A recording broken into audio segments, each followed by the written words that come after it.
Mars is often described as humanity's next home, a second planet, a backup for Earth. But that assumption hides something important. Mars is not simply another destination. It is an environment that slowly changes what it means to be human. And we are only beginning to understand that. For most of human space history, we have stayed within Earth's protective boundary. Even astronauts aboard the International Space Station remain inside Earth's magnetic shield. That shield blocks most cosmic radiation and stabilizes the space environment. Mars exists completely outside it. There is no protection, only exposure. At its closest point, Mars is about 56 million kilometers away. At its farthest, more than 400 million kilometers. A journey takes 6 to 9 months one way. But the real problem is not distance. It is delay.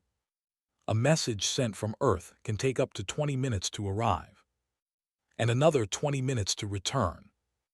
That means in a critical situation, humans must act without real-time guidance.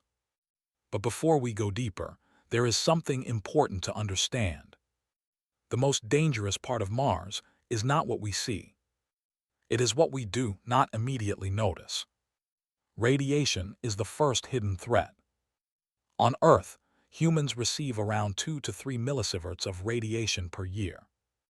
On a Mars mission, exposure can exceed 300 millisieverts in just 6 months. That is over 100 times higher.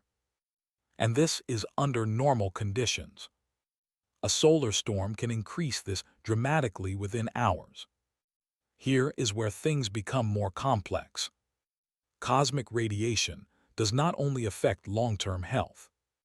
It interacts directly with living tissue. NASA-supported studies on the International Space Station have shown changes in immune response and cellular behavior during long missions. In some experiments, cognitive performance showed subtle variation under prolonged exposure. The body does not simply survive space. It adapts to it, sometimes in unpredictable ways. But radiation is only the first layer. There is something more subtle. Isolation. Unlike missions under programs like Apollo 17, Mars crews cannot return quickly. They cannot orbit and come back within days. They are committed for years. Earth slowly disappears into a distant point of light. Not physically gone, but psychologically unreachable. Now consider this. Even in Antarctic research stations, where crews are isolated for months, scientists observe changes in mood, sleep cycles, and decision-making patterns. But those crews know one thing. They can leave. Mars crews cannot. And this is where the real shift begins. A spacecraft traveling to Mars is not just a machine. It is a closed biological environment. Everything must function continuously. Oxygen systems, carbon dioxide removal, temperature control, food supply, water recycling. A small failure is not immediately catastrophic, but it becomes cumulative. Small inefficiencies build over time. Now here is something unexpected.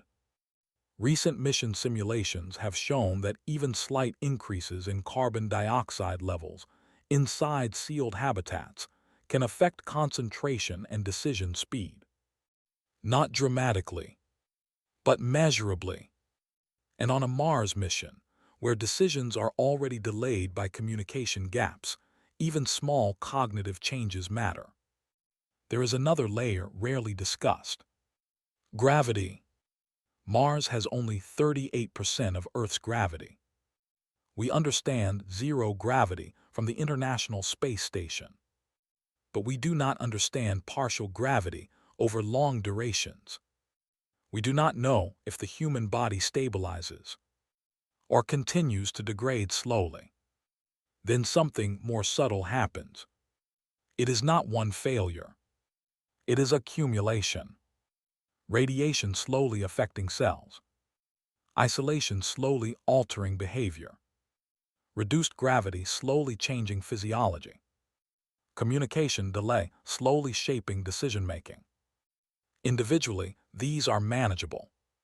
Together, they are not fully understood. At this point, Mars stops being a simple engineering problem and becomes a biological one. Historically, humans have always explored extreme environments. Ocean voyages, polar expeditions, deep-sea missions, but all of them shared one constant. Earth remained reachable. Mars removes that certainty. Now here is the key shift. The biggest risk is not immediate failure. It is gradual transformation. We often imagine Mars as a place humans will arrive and live. But in reality, it is a place where humans will change before they even arrive. And when we compare it to missions like Apollo or even modern orbital missions, the difference becomes clear. Those missions tested survival in space. Mars tests survival in isolation from Earth entirely. There is one final detail that changes the entire picture. We still do not fully understand how the human brain behaves after prolonged exposure to deep space radiation, combined with isolation and altered gravity. Not in theory, in reality, because no one has ever done it. This is why Mars is not dangerous in the way people expect. It is not violent. It is not chaotic. It is consistent. And consistency over time becomes the real challenge.